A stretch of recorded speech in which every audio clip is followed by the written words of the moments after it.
Filipiinidele mõeldes kerkivad silme ette postkaardivaated, paradiisirannad ja naeratavad inimesed. Milline on sealne elu aga tegelikult? Uurib uues pühapäeva õhtuses reisisaates Sander Valge. Ilusad vaated, ilus vesi ja loomulikult metsikult ilus loodus tõesti ja loomad ka väga äge vaatamine, kui Filipiinidele minna. Ometi ei näe teleeetrist vaid türkiissinist merd ja romantikat, sest kontrastina on argielul ka teine, tõsisem pool. Filipiinid avanevad riigina, kus ilu ja kaos eksisteerivad kõrvuti. See on reisisari, mis lööb esimesel hetkel pahviks, teisel ajab naerma ja kolmandal paneb mõtlema.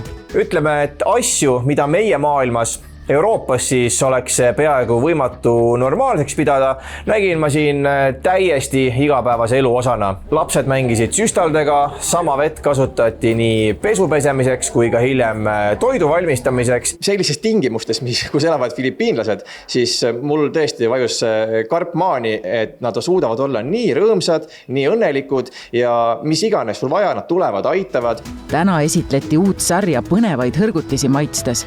Toitu pakkus Eestis 10 aastat elanud ja pealinnas Filipiinide toidukohta Nora's Kitchen pidav filipiinlanna Nora.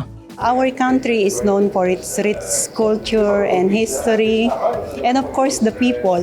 People are nice, they are warm and hospitable.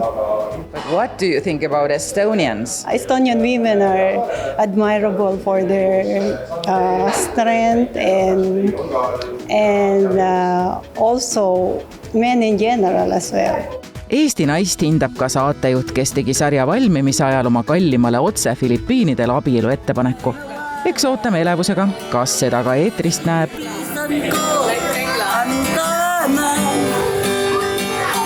Kui sulle meeldib reisida, kui sulle meeldib kultuur ja sa tahad mugavalt näha, mis maailmas toimub, siis Seiklus Filipiinidel pühapäeva õhtuti 19:33. See on Seiklus Filipiinidel.